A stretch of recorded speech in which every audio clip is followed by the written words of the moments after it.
Yes, good evening to all of you friends. We'll start the class at 9 p.m. Few more seconds to go.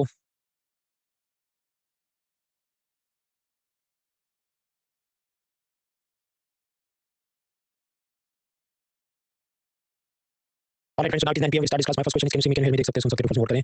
Amar, Shubham, Sachin, Mayank, Kavyan, Jaya, Rishi, another dance reason move forward. 3% लोग बोल रहे नहीं देख सकते, तो keyboard पे control या कंट्रोल शिफ्ट प्रेस करो. क्रोम ब्राउज़र यूज़ करो, डिसेबल करो, इनकॉग्निटो मोड लॉगिन करो, मोबाइल ऐप से देख रहे हैं, मेक श्योर इंटरनेट की स्पीड सही हो. क्लास में जो भी डाउट आए, पेन से लिख दो. क्लास खत्म होने के बाद गूगल फॉर्म से पूछ लीजिए, लिंक चैट बॉक्स में फर्स्ट लिंक है. फिर मैं उसे अपलोड करता हूँ मंगलवार या बुधवार को. तो कल तक हमने देखा था LPG reforms, fourth industrial revolution, circular economy, manufacturing policy, make in India, assembly India, startup, intellectual property rights. अब उसी हैंडआउट में बाकी छोटे-मोटे मुद्दे देखने हैं, ईज़ ऑफ डूइंग बिज़नेस के बारे में. फिर कल मैं नेक्स्ट हैंडआउट अपलोड करूँगा, उसमें मैन्युफैक्चरिंग में एमएसएमई, टेक्सटाइल ये सब देखना है. मित्रों, अभी आज जो हमारा मुद्दा है मोस्टली क्या है, factory industrial laws related reforms, RERA act. अब ये सब में आप पाएंगे ईज़ ऑफ डूइंग बिज़नेस वगैरह में कि लेटेस्ट बजट में बस बोल बच्चन है, कुछ खास एमसीक्यू वर्दी है नहीं इन टॉपिक्स पे. और जो इकोनॉमिक सर्वे उसने जो बोला ईज़ ऑफ डूइंग बिज़नेस करना है, उसमें पूरा चैप्टर लगभग मीन सेंट्रिक है, उसमें से प्रीलिम लाइक चीज़ें निकलती नहीं है. इसलिए इस वाले सेगमेंट में कुछ खास नया है नहीं, पर जो भी है वो पढ़ लेते हैं. दिल्ली में आपको बंदूक खरीदनी है तो 90 डॉक्यूमेंट्स आर रिक्वायर्ड, रेस्टोरेंट खोलना है तो 45 डॉक्यूमेंट्स आर रिक्वायर्ड, यानी कि दिल्ली में ईज़ ऑफ डूइंग बिज़नेस नहीं है. इसके बारे में वर्ल्ड बैंक एक ease of doing business report निकालता था कि कोई देश में कितना आसान या जटिल है बिज़नेस शुरू करना, उसको चलाना. अब उन्होंने रैंकिंग दिया 2020 तक, फिर इसको बंद कर दिया. बंद इसलिए किया क्योंकि जो आईएमएफ की चीफ है क्रिस्टीन लगार्ड, वो नहीं क्रिस्टलिना जॉर्जिएवा, वो पहले वर्ल्ड बैंक में काम करती थी और वो चाइना से पैसे लेके चाइना का रैंक अच्छा दिखाती थी, ऐसा सब उस पे आरोप है. तो वर्ल्ड बैंक ने रिपोर्ट बंद कर दिया. तो वर्ल्ड बैंक का ease of doing business report तो 2020 के बाद से बंद है, अच्छा चलता हुआ याद रखना. लेकिन एक अलग से वो रिपोर्ट बी रेडी, यानी बिज़नेस रेडी इंडेक्स ऐसा 2026 में बनाना शुरू करेंगे, तो जब आएगा तो देखेंगे. बाकी और भी ऐसे ease of doing business report for state ranking NITI Aayog आ जाएगा और कोई कॉमर्स मिनिस्ट्री आ जाएगा. जितना याद रहे हैंडआउट में दिया, नहीं याद रहे तो छोड़ो, इसका कोई अंत है नहीं. ऐसे सब रैंकिंग पूछने का समझो कोई रिवाज नहीं है. तो हमें से एक आध सवाल आ जाए तो बाकी सारे 99 क्वेश्चन का सब सही हो गया क्या, लक्ष्मीकांत, ये सब एनसीईआरटी, बाकी थियरी वगैरह, अब टाइम इस पे निकालो. अभी आप जानते हैं प्रीलिम को बहुत कम दिन है, तो ये सब जो पीटी 725 के नाम पे बाजार में इतना सारा मटेरियल आ जाएगा, कोई उसका अंत नहीं है. पहले आप सब्जी रोटी दाल चावल खत्म करो. यार तो ये वर्ल्ड बैंक का ईज़ ऑफ डूइंग बिज़नेस, पर वो तो मतलब खत्म ही हो गया. उसमें जो मुद्दे हैं वो मेंस के मुद्दे में इसमें देखेंगे. 2 साल पहले के बजट में ईज़ ऑफ डूइंग बिज़नेस की काफी बातें थी, थोड़ा बहुत जान लेते हैं. देखिए, आपको बिज़नेस स्टैंडर्ड की या इंडियन एक्सप्रेस की वेबसाइट में लॉगिन करना है, तो उसका क्या नया यूज़र नेम पासवर्ड बना के रखें, याद रखें नहीं. वो आपको ऑप्शन देता है कंटिन्यू विद गूगल. तो मतलब आप जीमेल आईडी से ये सभी वेबसाइट्स में लॉगिन कर सकते हैं, अलग से झंझट नहीं है सब यूज़र नेम पासवर्ड याद रखने की. यानी कि Gmail is your common identifier. तो सरकार ये चाहती है कि पान कार्ड आपका कॉमन बिज़नेस आइडेंटिफायर बन जाए. वैसा कि देखो, अभी टीडीएस और डायरेक्ट टैक्स के लिए पान कार्ड चाहिए, जीएसटी भरना है जीएसटी नंबर चाहिए, फिर ईपीएफओ का पैसा इंडस्ट्रियलिस्ट ने मजदूरों की सैलरी से काटा है, सरकार में जमा करना है, उसका लेबर आइडेंटिफिकेशन नंबर अलग से लेना पड़ता है. फिर कंपनी ने अपनी बैलेंस शीट कंपनीज एक्ट के तहत कॉर्पोरेट मिनिस्ट्री में अपलोड करनी है, उसका कॉर्पोरेट आइडेंटिफिकेशन नंबर सीआईएन अलग से रहता है. जो एमएसएमई है, माइक्रो स्मॉल मीडियम एंटरप्राइज, उनको सरकार की योजनाओं का लोन सब्सिडी का लाभ लेना है, तो उसके लिए उद्यम आधार नंबर अलग से लेना पड़ता है. तो कितने सारे नंबर है, मतलब आपको एक डायरी अलग से खरीदनी पड़े और उसमें सब यूज़र नेम पासवर्ड लिख के घूमते रहो. और उसमें कुछ तो ऐसे हैं कि उसका तो सही यूज़र नेम पासवर्ड डालो तो भी नहीं खुलता है. जैसे मुझे ईपीएफओ का खुद का कितना पैसा कटा वो देखना है, उसकी वेबसाइट में तो डायरी में लग के भी रखा था कि ये यूज़र नेम पासवर्ड, तो भी नहीं खुलता. तो खैर, तब सरकार ने सोचा ये सब की जगह आप सीधा पान कार्ड एंटर करो और सब वेबसाइट खुल जाए, ऐसा कॉमन बिज़नेस आइडेंटिफायर उसको बनाएंगे. तो इससे फायदा क्या है, बिज़नेसमैन को ईज़ ऑफ डूइंग बिज़नेस सब लॉगिन पासवर्ड याद नहीं रखने. टैक्स अथॉरिटी को भी फायदा, क्योंकि इतने सारे पोर्टल पे एक ही आईडी से लॉगिन होगा तो उसको पता चलेगा कौन कितना पैसा कमाता है, सबमिट करता है वगैरह. बैंकर को भी फायदा है कि कंपनी वाला अपनी इतनी सारी वेबसाइट का एक स्क्रीनशॉट लेके दिखा दे कि मेरा इतना टोटल स्ट्रेंथ है, तो बैंक वाला उसका लोन पास करना है कि नहीं, रिस्की पार्टी ज़्यादा ब्याज चार्ज करना है कि नहीं, क्रेडिट रेटिंग, क्रेडिट अप्रेजल, ये सब में सुविधा होगी. अभी कंपनियों को अपनी बैलेंस शीट अपलोड करनी है कंपनी के तहत, तो कॉर्पोरेट ऑफिस मिनिस्ट्री का अलग वेबसाइट है, टैक्स के फॉर्म का सीबीडीटी सीबीआईसी का अलग है, ईपीएफओ कंप्लायंस का आपको लेबर मिनिस्ट्री में अपलोड करना है, पॉल्यूशन कंप्लायंस एनवायरनमेंट मिनिस्ट्री में अपलोड करना है. तो इतनी सारी वेबसाइट पे तो वैसे भी अपलोड करना है, तो यूनिफाइड फाइलिंग पोर्टल बनाएंगे जहां पर कंपनी एक ही जगह सारा सब अपलोड कर दे और सब मिनिस्ट्री विभागों को चला जाए. ये हम करेंगे. मान लीजिए कोई माइक्रो स्मॉल मीडियम एंटरप्राइज वाले ने रोड बनाने का ठेका लिया था, कॉन्ट्रैक्ट लिया था, या कुर्सी बनाने का सरकार के लिए कॉन्ट्रैक्ट लिया था, लेकिन उसने टाइम पर या अच्छी क्वालिटी में वो प्रोजेक्ट कंप्लीट नहीं किया. जैसे जो भी टेंडर होते हैं, प्रोजेक्ट होते हैं, उसमें जो कंपनी अप्लाई करती है उसने सिक्योरिटी डिपॉजिट रखनी होती है सरकार में, मान लो 1 लाख रुपए. और अगर वो टाइम पे अच्छी क्वालिटी का काम नहीं करे तो सरकार सिक्योरिटी डिपॉजिट जब्त कर लेगी, कॉन्फिस्केट कर लेगी. लेकिन कोरोना में बहुत सारी कंपनियां टाइम पे प्रोजेक्ट नहीं कर पाई, तो जितना सिक्योरिटी डिपॉजिट जब्त किया था, और अगर एमएसएमई था, माइक्रो स्मॉल मीडियम एंटरप्राइज था, तो सरकार ने कहा उसमें 95% तुम्हारा पैसा रिफंड कर देंगे, और इसको बोला विवाद से विश्वास 1. आप याद करो, विवाद से विश्वास एक और भी है, इनकम टैक्स का, वो ताऊजी और अजय देवगन का केस जो चले, वो अलग चीज है, ये अलग चीज है, डू नॉट मिक्स अप. फिर बाकी जो बड़ी कंपनियां हैं नॉन एमएसएमई, अब उनका भी सिक्योरिटी डिपॉजिट जब्त हुआ होगा, पेनल्टी चढ़ी होगी, वो सब कोर्ट में गए होंगे. तो जो कोर्ट में गए हैं, सरकार ने कहा कि मतलब बात ऐसी है कि कॉन्ट्रैक्टर ने टाइम पे जो भी हाईवे बनाना था, ब्रिज बनाना था, पूरा नहीं किया. जो आईएएस ऑफिसर है उसने कहा कि तुम्हारी रोड की क्वालिटी अच्छी नहीं है और पैसा जब्त कर लिया, रिलीज नहीं किया, कॉन्ट्रैक्टर कोर्ट में गया है. तब क्या किया जाए, कोर्ट के बाहर ही मांडवली कर लेते हैं. तो दैट इज विवाद से विश्वास 2 और अदर प्रोजेक्ट कंप्लीशन. तो ये सब लॉन्च किया. यार वो एक आध लाइन में याद रखिए, otherwise not take too much load. अब याद करो, गिफ्ट सिटी, जहां पर दुबई जैसा सब बनाना है, इंटरनेशनल फाइनेंशियल सर्विस सेंटर, जो गुजरात में. आप जानते हैं गुजरात में दारूबंदी लीकर प्रोहिबिशन, तो गिफ्ट सिटी में भी दारूबंदी होनी चाहिए. लेकिन फिर इनको लगा कि तो कोई फॉरेन इन्वेस्टर आएगा नहीं, उनको पीने के लिए चाहिए, तो पहले इन्होंने रूल बनाया था कि उधर जो कंपनियां रजिस्टर्ड हैं और उनके जो एम्प्लॉई हैं वो देर रात दारू पी सकते हैं. लेकिन फिर भी कंपनी वालों ने ज्यादा उधर नहीं आए होंगे. तो अभी आज ही मैं अखबार में देख रहा था वैसा कि मान लो आपका गिफ्ट सिटी में कंपनी है और आपको कोई मुलाकाती गेस्ट आता है, विजिटर आता है, क्लाइंट आता है, तो आप उसका एक दिन का दारू का परमिट बना सकते हैं, वो भी देर रात दारू पी सकता है. ये सब अभी चल रहा है गुजरात में, गांधी जी का ये राज्य है. That is GIFT city. तो फॉरेन इन्वेस्टर को लुभाने के लिए how much we should bank backwards, या फिर कि डीपीएसपी में जो लिखा है दारूबंदी होना चाहिए कि नहीं, वो सब भी तो की बात है यार. वो सब एथिक्स को सोचने के मुद्दे हैं, वो आप सोचना मीन्स में. नाउ ये जो गिफ्ट सिटी है उसमें भी अलग अलग कंपनियां हो, आपस में विवाद हो जाए, टाइम पे प्रोजेक्ट नहीं किया, पैसा अटक गया कुछ, तो वहां पर कोर्ट के अलावा जैसे आर्बिट्रेशन की अलग कोर्ट होती है, प्राइवेट कोर्ट जैसा कि बाहर ही सब मानवीय समझौता कर लेते हैं, वैसे इंटरनेशनल आर्बिट्रेशन के लिए हम centres gift city IFC gift city में बनाएंगे. अब समझो ये बोला होगा, फिर 2-3 साल बाद बनेगा, तो जब बनेगा तो वो क्या बोलना चाहता है, I have explain to you. अब पिलर 1 भी याद करो, अकाउंट एग्रीगेटर. वैसा कि मेरा बैंक बैलेंस एक्सिस में देखना है, म्यूचुअल फंड का बैलेंस टाटा म्यूचुअल फंड की वेबसाइट में देखो, इंश्योरेंस का मेरा कितना पोर्टफोलियो में एलआईसी की साइट में लॉगिन करूँ, सॉवरेन गोल्ड बॉन्ड मैंने खरीदा हो, उसका आरबीआई की वेबसाइट में चेक करूँ। तो ये तो सब मुश्किल है। तो क्यों ना एक ही वेबसाइट पर सब कंबाइंड डेटा दिख जाए, उसे हम क्या कहते हैं अकाउंट एग्रीगेटर्स। जैसे वो ऑल इन वन मैसेंजर होता है, आपको 10 व्हाट्सएप, फेसबुक, इंस्टा का सारा एक जगह एग्रीगेट करता है। ताकि ऐसे पोर्टल से आप खुद का भी बैलेंस देख सके, बैंक वालों को भी दिखा सके ताकि आपका लोन एप्लीकेशन जल्दी से पास हो जाए। That is called account aggregator. तो सरकार ने कहा कि ये जो जीएसटीएन पोर्टल है जहाँ पर आप मतलब व्यापारी जो है मर्चेंट बिजनेसमैन जीएसटी का पैसा भरते हैं हर महीने, वो जो वेबसाइट है जीएसटीएन पोर्टल है। तो उसे भी सरकार ने कहा अकाउंट एग्रीगेटर या फाइनेंशियल इन्फॉर्मेशन प्रोवाइडर का हम स्टेटस देते हैं। इसका प्रैक्टिकल उपयोग क्या है कि मान लो एक बिजनेसमैन है, वो बैंक में जाए और अपना जीएसटी वेबसाइट खोल के दिखाए और वो साबित करे देखो मैं बहुत मालदार पार्टी हूँ, लाखों का जीएसटी भरता हूँ, तो मेरा लोन जल्दी पास करो, और बैंक वाले का दिल आ जाएगा कि हाँ, आपका लोन पास कर देंगे। That is the gist of it. तो जीएसटीएन पोर्टल को अकाउंट एग्रीगेटर का स्टेटस मिलना उसका क्या इंप्लीकेशन है, तो ये इंप्लीकेशन है। मिशन कर्मयोगी मतलब ये जो सिविल सर्वेंट्स की लबासना में ट्रेनिंग होती है उसके बाद भी उनका एटीट्यूड तो आप जानते हैं, लेकिन नहीं उनका एटीट्यूड बदलना चाहिए, वो गुलाब का फूल लेके आपका स्वागत करना चाहिए, आपको लाइन में खड़ा रखना चाहिए, ऐसा सब उसका ट्रेनिंग करेंगे। दैट इज कॉल्ड मिशन कर्मयोगी। मित्र आपका ड्राइविंग लाइसेंस, म्युनिसिपैलिटी में प्रॉपर्टी टैक्स भरना है, एजुकेशन डिपार्टमेंट में स्कॉलरशिप आपको क्लेम करना है, तो सब में आपका सब एड्रेस मांगता है। अब आपने जैसे एड्रेस चेंज किया तो कितनी वेबसाइट पे जाके एड्रेस चेंज कराओगे? तो एक ही मतलब वो डिजिलॉकर नाम का एक पोर्टल है, उसी में आपका सब सेट हो जाए, सारे एड्रेस आप चेंज करा सको, आधार कार्ड के साथ सब लिंक हो, ऐसी सरकार कोशिश करेगी। तो ये सब ईज़ ऑफ डूइंग बिजनेस है। फिर इन्होंने कहा ईज़ ऑफ डूइंग बिजनेस 2.0, वो सब चीज़ ऊपरी बातें कुल मिलाकर के हम और ये सब व्यापार में सुगमता करेंगे। सो that is ease of doing business 2.0। तो ये खत्म हो गया, इसके बाद क्या है? Crony capitalism. हाँ, तो क्या आपको फोटो देख के क्या लगता है? That is called crony capitalism. मतलब इनका टशन देखो, मैं रोज इंडियन एक्सप्रेस पढ़ता हूँ, कई सालों से पढ़ता हूँ। Out of all the photos I have seen, ये मेरे लिए सबसे यादगार फोटो है। मतलब ये विजय माल्या ब्रिटेन की कोर्ट में गया और उधर से उसको सब जमानत मिल गया, कोई उसका कुछ उखाड़ नहीं सकता। उसके बाद वो बाहर आया था, ये उसके जो भी साथी हैं, ये मेरे ख्याल से इसका बेटा है। आप टशन देखो, मतलब क्या टशन है कि कोई हमारा कुछ उखाड़ नहीं सकता। तो क्रोनी कैपिटलिज्म क्या है? मतलब this is not even web series, real expression है इनके। क्रोनी कैपिटलिज्म क्या है कि जहाँ बिजनेसमैन अपनी मेहनत से नहीं, बिजनेसमैन पॉलिटिकल क्लास के साथ जो नेक्सस है, साठगांठ है, और उसके चलते बैंकों में प्रेशर डाल के अपने लोन पास करा दे, लोन वापस नहीं करे, मौज करे, ये सब होता है क्रोनी कैपिटलिज्म। क्रोनी कैपिटलिज्म खराब क्यों है? वो एक्सप्लेन किया डेविड रिकार्डो ने। डेविड रिकार्डो को हमने कहाँ देखा था? पिलर 2 में कि सरकार ज्यादा लोन लेगी, जनता ज्यादा सेव करेगी, वो सब देखा था। फिर वो हमें पिलर 3 में भी मिला था, वो कंपैरेटिव एडवांटेज थियरी या कुछ। सेम रिकार्डो इधर आके बोलता है रेंट सीकिंग बिहेवियर। वैसा मान लीजिए कोई बिजनेसमैन स्कूल खोलता है, हॉस्पिटल खोलता है, तो उसने क्या फीस लेनी चाहिए? एक तो उसका ऑपरेशनल कॉस्ट होगा मान लो 100 रुपए, उसको प्रॉफिट चाहिए मान लो 20 रुपए, लेकिन उसको ब्राइब भी मिनिस्टर को दिया था ये स्कूल या हॉस्पिटल अप्रूवल के लिए, उसके 100 रुपए, तो आपके बिल कितना आएगा? 220 रुपीज। तो ये है, इसे कहा जाता है रेंट सीकिंग बिहेवियर। मतलब जब भी करप्शन होता है तो इसका अल्टीमेट बर्डन कौन भरता है? आम आदमी। तो सरकार जब भी अपनी डिस्क्रिशनरी पावर्स बढ़ा दे, विवेकाधीन सत्ता बढ़ा दे, बिजनेसमैन को ये ठेका वो ठेका, उसमें हमारा मिनिस्टर या आईएएस इतना आप उसको कमीशन दोगे तभी पास होगा, ये सारी चीजें एनकरेज करती हैं रेंट सीकिंग बिहेवियर। यहाँ रेंट का मतलब किराया नहीं है, रेंट का मतलब है लूटने की मानसिकता, रेंट सीकिंग बिहेवियर। तो आप school hospital, private school hospital में ये देखते हैं। इसके और भी आए हैं, वो इसमें देखेंगे। मत्स्य न्याय। मत्स्य न्याय क्या है? तालाब में क्या न्याय है? बड़ी मछली छोटी मछली को खाएगी, the big fish will eat the small fish. कोई उसमें कोर्ट नहीं है, कोई उसमें फंडामेंटल राइट नहीं है। तो हमें जुडिशरी को फिक्स करना है ताकि ये दो जात के केस होते हैं, क्रिमिनल मतलब फौजदारी, सिविलियन मतलब दीवानी। तो दीवानी जो मामले चेक बाउंस हो गया, ये कॉन्ट्रैक्ट डिस्प्यूट है, उसमें जल्दी जल्दी केस निपटेंगे तभी इकोनॉमिक ग्रोथ आएगा, ऐसी सब बातें। पर वो मेंस का मुद्दा है तो मेंस में देखेंगे। अब हम आते हैं ईज ऑफ डूइंग बिजनेस में लेबर रिफॉर्म्स। लेबर रिफॉर्म्स मतलब मजदूरों के साथ जुड़े अलग-अलग जो कानून है, उसमें उद्योगपति को काफी परेशानी होती है, उसको दुरुस्त किया जाए। फॉर एग्जांपल, रतन टाटा ने वर्कर को सैलरी देनी है, आगे सिंपल बात है, इसके 5-6 कानून है। मिनिमम वेजेस एक्ट कि आप किसी को मान लो 500 रुपए से कम में नहीं रख सकते दिन में, वरना केस हो जाए। पेमेंट ऑफ वेजेस एक्ट, उसमें सब लिखा होगा कि हर महीने तुमको सैलरी देनी होगी। पेमेंट ऑफ बोनस एक्ट, उसमें लिखा होगा ये जो फैक्ट्री के वर्कर हैं उनको होली दिवाली पे एक आध बार बोनस देना होगा। इक्वल रिम्यूनरेशन एक्ट, उसमें लिखा होगा महिला और पुरुष को एक समान काम के लिए एक समान पैसा देना होगा। Same salary to both male and female for same type of work. अब इन हर एक कानून का कंप्लायंस डॉक्यूमेंट टाटा ने सरकार में जमा करना होगा। फिर लेबर इंस्पेक्टर आएंगे, वो सब चेक करने के लिए। अब इसके पास एक बार आएगा, इसके वास्ते दूसरी बार आएगा, जितनी बार आएगा चाय पानी कराओ, साहब को कुछ पैसा खिलाओ। तो धंधा करे बिजनेसमैन की ये सब कंप्लायंस करता रहे। तो दैट इज द प्रॉब्लम। इसका सॉल्यूशन क्या है कि भाई सैलरी की बात है तो इतने 5 कानून क्यों रखने हैं? एक ही कानून रखो ना, उसका नाम हो लेबर कोड ऑन वेजेस, वेतन के लिए श्रम संहिता। उसी तरह हड़ताल मजदूर को नौकरी से निकालना तो trade union act, industrial dispute act, ये सब 3-4 कानून है, कंबाइन करो भाई, labour code on industrial relation. उसी तरह सोशल सिक्योरिटी मतलब उसमें ये पेंशन मिले, प्रेग्नेंट वुमेन फैक्ट्री पे नहीं आ सके उसको सैलरी मिले, मैटरनिटी बेनिफिट, मातृत्व लाभ, तो ये सब के भी 3-4 कानून कंबाइन करके labour code on social security and welfare. Lastly वो फैक्ट्री में काम कर रहा है तो उसको ठंडे पानी का फैसिलिटी होना चाहिए, उसकी सेफ्टी, कोई एक्सीडेंट नहीं हो जाए, ये सब होना चाहिए। उसके वास्ते factory act, plantation labour act वगैरह 13 कानून थे, कंबाइन करके अब से labour code on occupational safety, health and working conditions. यानी पहले करीब 44 अलग-अलग कानून थे, उसको कंबाइन करके wages, social security, industrial relation and safety, ये 4 बनाए गए। That is called labour reforms. लेकिन समझो ये तो बिल कब के पास भी हो गए, लेकिन इसको नोटिफाई करना बाकी है, स्टेट गवर्नमेंट को भेजा, स्टेट गवर्नमेंट हम देखेंगे। तो नीचे अभी ग्राउंड पे ये सब इंप्लीमेंट होना बाकी है। तब तक क्या करना पड़े कि जो पुराने 44 कानून है उसी में कुछ ना कुछ छोटा-मोटा सुधार करके चलाना पड़े। मतलब आपने सोचा कि मुझे नया कार लेना है, पर जब तक आप लेते नहीं, मतलब दिवाली पे लेना है, तो अभी तो जो है उसी का पंचर बना के चलाना पड़ेगा। That is the situation. For example, presently there is an act, maternity benefit act, मतलब जो प्रेग्नेंट वुमेन ऑफिस नहीं आ सके या उसको बच्चा पैदा होने के बाद भी जब आए तो उसको कुछ सुविधाएं होनी चाहिए। तो इसमें रिफॉर्म सब लिए गए कि देखो पहले 2 बच्चों के लिए 26 वीक्स की पेड मैटरनिटी लीव मिलेगी, तीसरे बच्चे और उसके बाद 12 वीक्स की मिलेगी। तो ये सब सरकारी ऑफिस में भी लागू होता है, यस, प्राइवेट फैक्ट्री में, माइंस में, प्लांटेशन, शॉप एस्टैब्लिशमेंट, हर जगह लागू होता है। घर में काम करने वाली महिलाएं, हाईवे कंस्ट्रक्शन करने वाली महिलाएं, उनको ये सब नहीं मिलता था, लेकिन उनको भी फिर ये सब मिलेगा, ऐसा कानून में बोला गया। मान लो कोई फैक्ट्री में 50 या उससे ज्यादा वर्कर है, तो फिर ऐसी वीमेन जिसको अभी बच्चा पैदा हुआ, वापस मजदूरी करने आ रही है, तो वहां पर कृषि यानी शिशु गृह बनाना होगा, वहां पर एक नर्स आया रखी हो जो ये सभी बच्चों का ख्याल रखे, और मदर दिन में 4 बार उसे कम से कम मिल सके, ऐसी सुविधा देनी होगी, वगैरह वगैरह। अब इसमें से प्रश्न पूछा, मैंने सीधा जवाब आपको दिया, अपना ऑब्जर्व करो 40 सेकंड्स।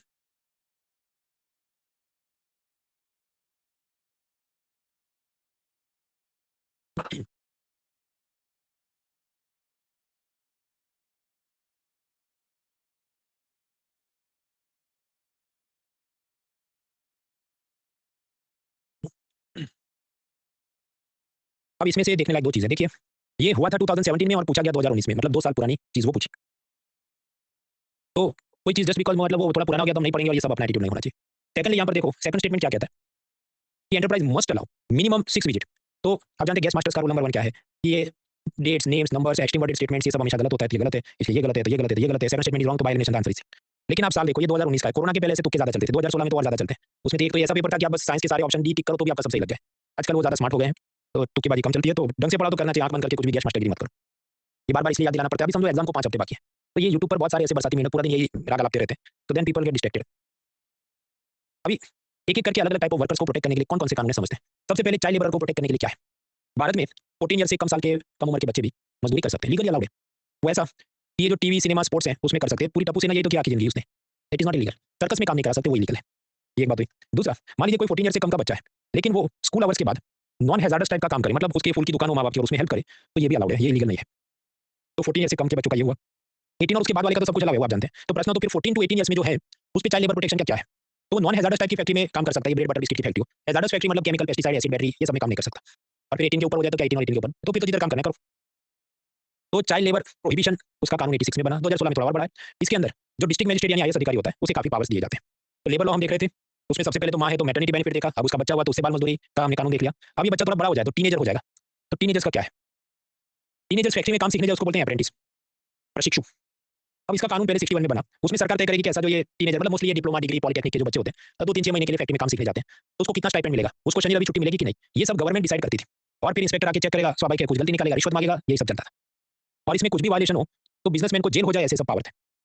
अब स्वाभाविक है कोई लेबर इंस्पेक्टर कोई बिज़नेसमैन को जेल में तो नहीं रखेगा, क्योंकि वो डरा के उससे पैसा ही लेगा, अल्टीमेटली वो उसका रेंट सीकिंग बिहेवियर उसमें से पूरी जनरेट होगी। तो 2014 में सुधार किया कि अब से फैक्ट्री ओनर डिसाइड करेगा कि ये जो इंटर्न्स हैं या अप्रेंटिस है उसको कितना ओवरटाइम स्टाइपेंड छुट्टी मिलना चाहिए कि नहीं। अगर कोई वायलेशन भी करता है वो, तो कोई जेल नहीं होगी, जुर्माना भर के वो छूट सकता है। तो डिक्रिमिनलाइज़ किया गया इसे।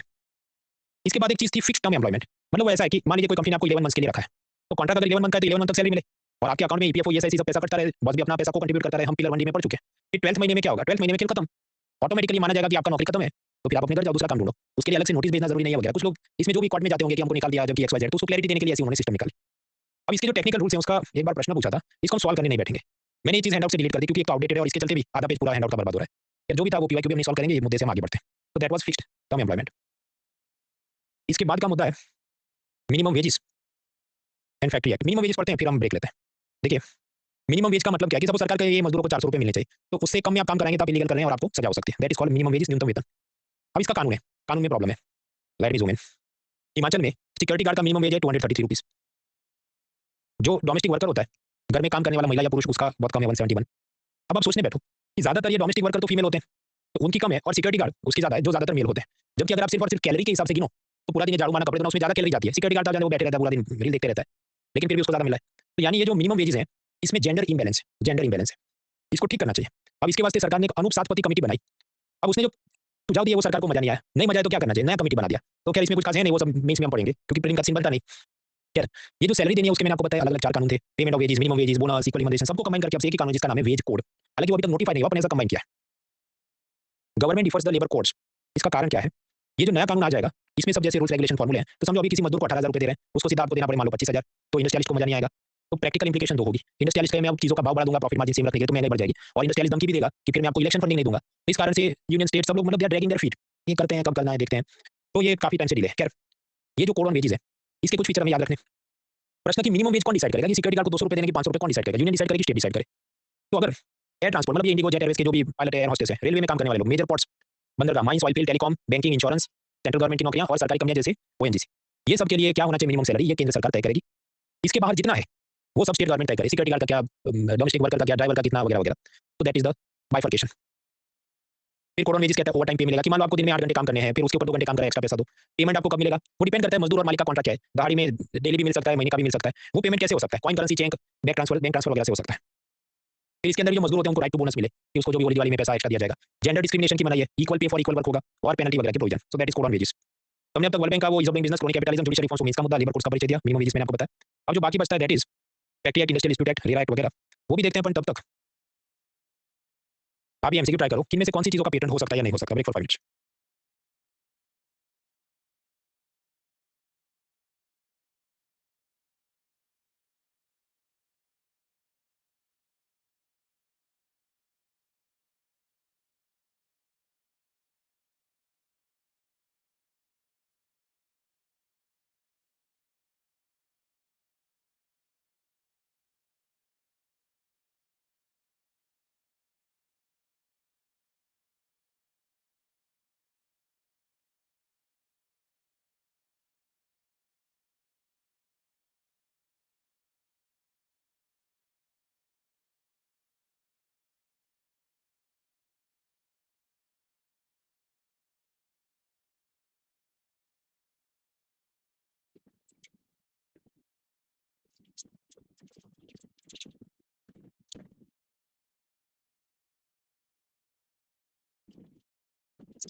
3 more minutes.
One more minute.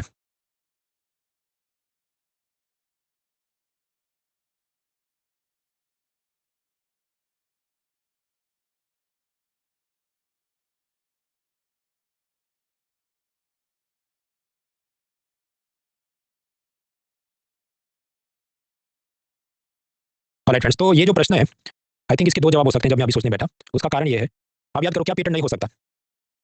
तो हमने देखा था प्लांट सीड वैरायटी पेटेंट नहीं हो सकते क्योंकि उसका कानून अलग है। पेप्सी पोटैटो केस याद करो कि क्या है, plant variety farmer protection right, ये अलग कानून है। तो इस कारण से जो थर्ड स्टेटमेंट है वो तो करेक्ट है कि plant varieties are not eligible to be patented in India, that is correct, क्योंकि उसका अलग कानून है। पेटेंट एक्ट में पेटेंट नहीं हो सकता, उसका अलग कानून है। तो थर्ड इज करेक्ट, तो जवाब सी हो सकता है।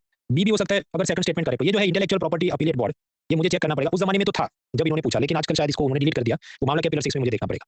बट एनीवेज, तो उस जमाने में तो आंसर सी था। अभी के लेटेस्ट के हिसाब से बी भी हो जाए तो पता नहीं, बट आई विल चेक, ये मुझे अभी याद है। Anyways, so interesting question. इसके अलावा कुछ बार आसान सवाल आते हैं कि अटल इनोवेशन मिशन किसने बनाया है? नीति आयोग उसे चलाता है, कल हमने देखा था। कुछ बार क्रेजी क्वेश्चन आते हैं। अब ये इंस्पायर स्कीम है तो साइंस टेक का है, इतना हम याद करके जा सकते हैं। और इधर आप तकलीफ देखो, चारों ऑप्शन साइंस के। आई गिव यू 30 सेकंड्स, आप खाली ऑब्जर्व करो। करेक्ट तो मैंने मार्क किया है।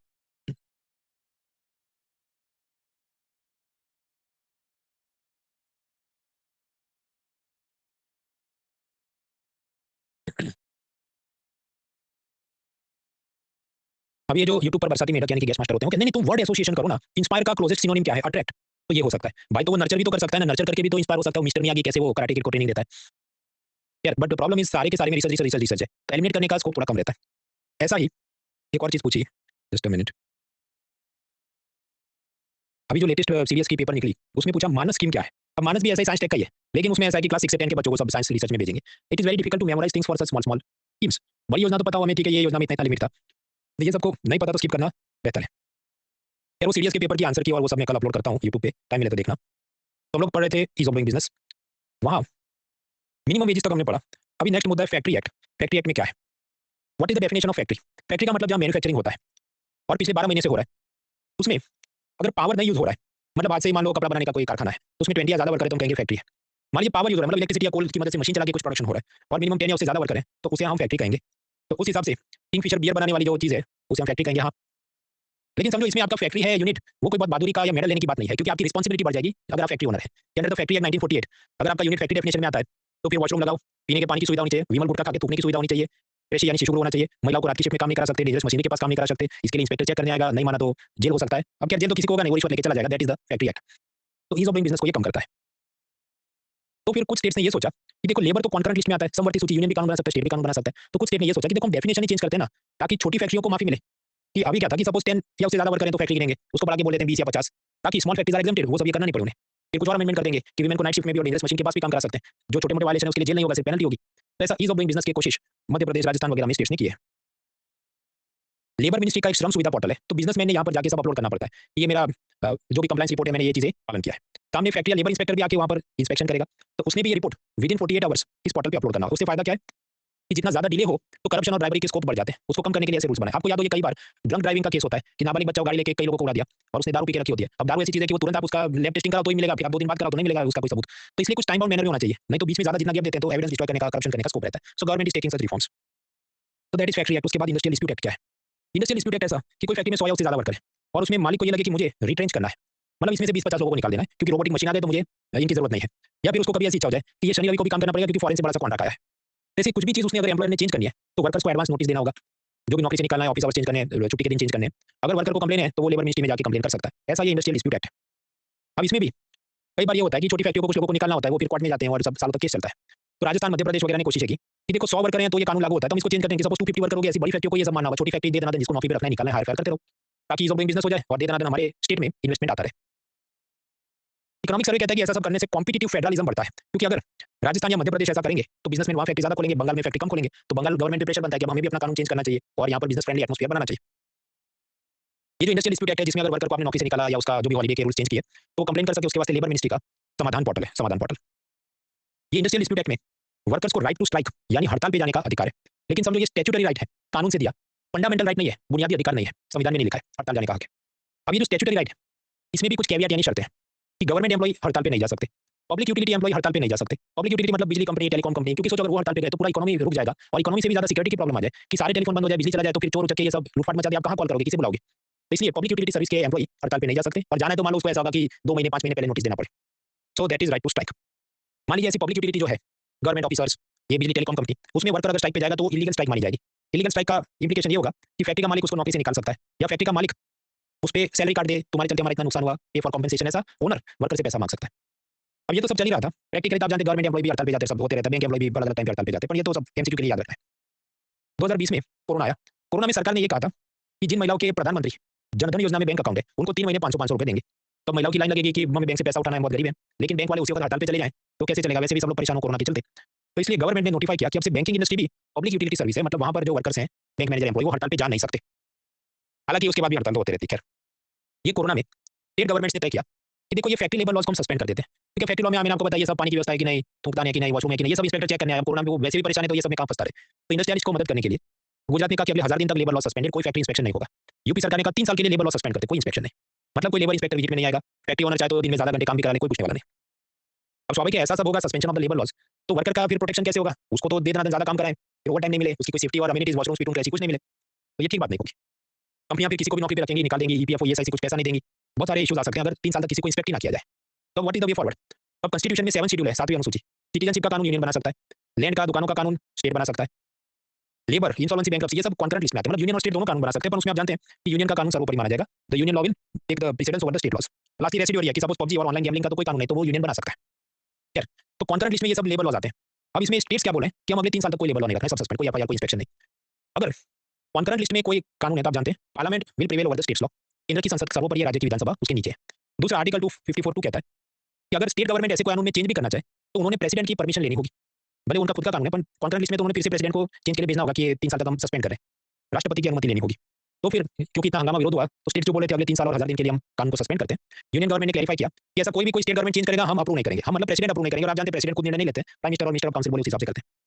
तो ये रिफॉर्म मतलब तब चर्चा में आया था कि मतलब सस्पेंड नहीं होने दिया फैक्ट्री लेबर लॉज को। यूनियन गवर्नमेंट का एक और कानून है इंटरस्टेट माइग्रेंट वर्कमैन एक्ट, अंतरराज्य प्रवासी मजदूर को प्रोटेक्शन के लिए, तो उसमें सब ये कोरोना में पीड़ित जो मजदूर हैं उनकी हम हेल्प करेंगे।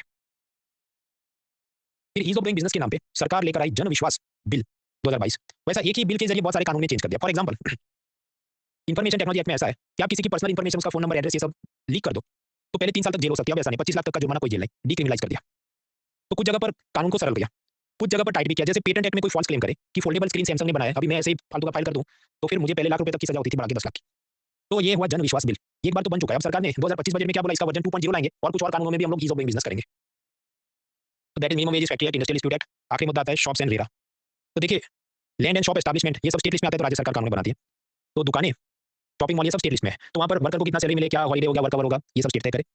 यूनियन गवर्नमेंट क्या कर सकते हैं, मॉडल एक्ट दे सकता है कि आदर्श कानून ऐसा होना चाहिए, आप इसको देख के अपने स्टेट की लेजिस्लेटिव असेंबली विधानसभा में पास करा दो। ये जो मॉडल शॉप एस्टैब्लिशमेंट बिल है जो सरकार यूनियन ने स्टेट को प्रपोज किया, रेकमेंड किया, उसमें सारी बातें क्या है कि 24 घंटे दुकान खोल सकते हैं, वीमेन से भी नाइट शिफ्ट में काम करा सकते हैं, पर सेफ्टी प्रोविजन होने चाहिए वगैरह वगैरह। इससे फायदा क्या, ईज ऑफ डूइंग बिजनेस। मान लो ये बड़े बड़े शॉपिंग मॉल 24/7 खुले रहे, तो उसमें मैकडॉनल्ड या जो भी स्टारबक्स के काफे होंगे, तो दिन में 2-3 शिफ्ट में काम होता है, तो डबल 3 गुना लोगों को जॉब्स मिले, ऐसा सब सरकार सोचती है।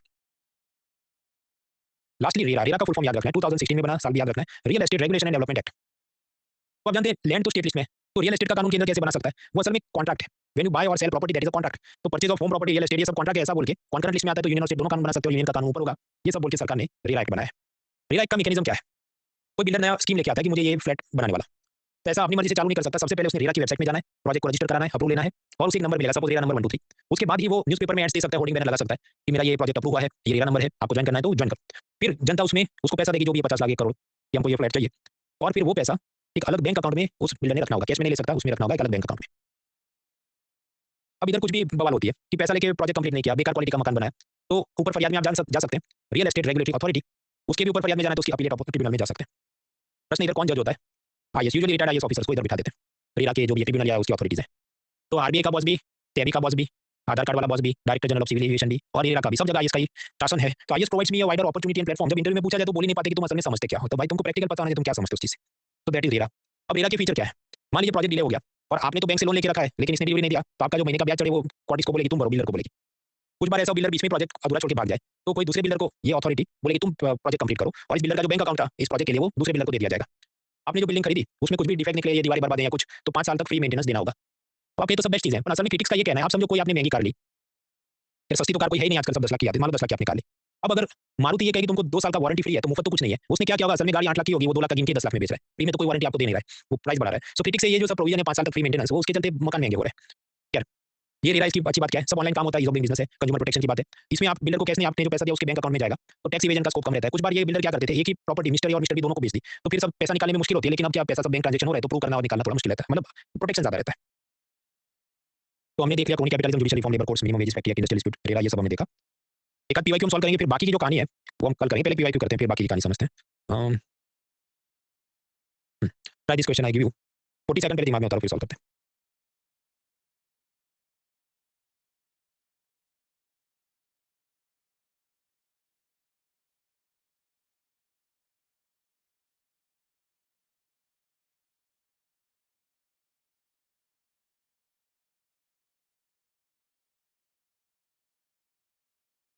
हाँ, तो आपको क्या लगता है? Voting line timer starts in 3, 2, 1 start. Harika, Shubham, Navjot, Harshit, Navir, Geetanjali, Tanu, Ashish, Priyanka, Sangeeta, Daman, Satyam, Romani, Sakshi, Tejal, Shigufa, Manikant, Aryan, Isha, Elina, Munish, Nikita, Kundan, Mukta, Shyam, Taranjeet, Priyanka, Pratiksha, Nisha, Rupendra, Raghav, Priyanka, Khushwant, Sargam, Manish, Shubham, Rahul, Abhishek, Amar, Aman, Arjun, Ashutosh, Preeti, Kishore, में करेक्ट आंसर। देखिए, दोहा एजेंडा क्या था? 2001 में डब्ल्यूटीओ की जो समिट हुई उसमें चीन और बाकी थर्ड वर्ल्ड कंट्रीज ने ये कहा कि हम बहुत गरीब हैं, हमको अमेरिकन आइडल बना दो, यानी फर्स्ट वर्ल्ड टेरी बैरियर कम करें, हम लोग उनके खिलाफ टेरी बैरियर रखेंगे, फर्स्ट वर्ल्ड ने हमको देना पैसा, टेक्निकल असिस्टेंस देना चाहिए। तो आपको क्या लगता है, अगर भारत सरकार कोई पॉलिसी बनाएगी तो ऐसा कहेगी नहीं हम दोहा डेवलपमेंट एजेंडा के अंदर ये जो सारी बातें थी उसको हम लोग नहीं मानते, वो तो ये कि हाँ हम तो उसी पे प्रतिबद्ध है कि वही सब हमको मिलना चाहिए, और ट्रिप्स एग्रीमेंट में लिखा है उसको भी हम लोग एग्री करते हैं, तो फर्स्ट इज करेक्ट। उसके बाद ये जो भी कॉमर्स मिनिस्ट्री काम देखते हैं, उसके डिपार्टमेंट काम देखते हैं, तो वो भी करेक्ट है।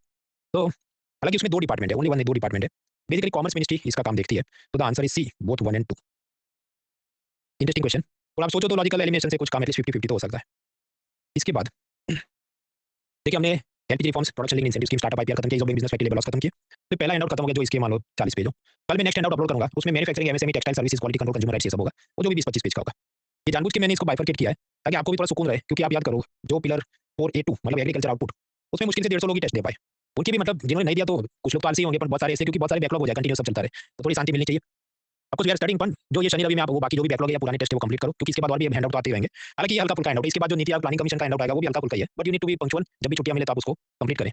तो मैं आज का क्लास इधर ही रोकता हूँ, इसका कारण अभी मैं और खींचूं, एक तो हैंडआउट है, दूसरा फिर भी हवा में खींचते रहे तो it is not giving you the right experience of learning.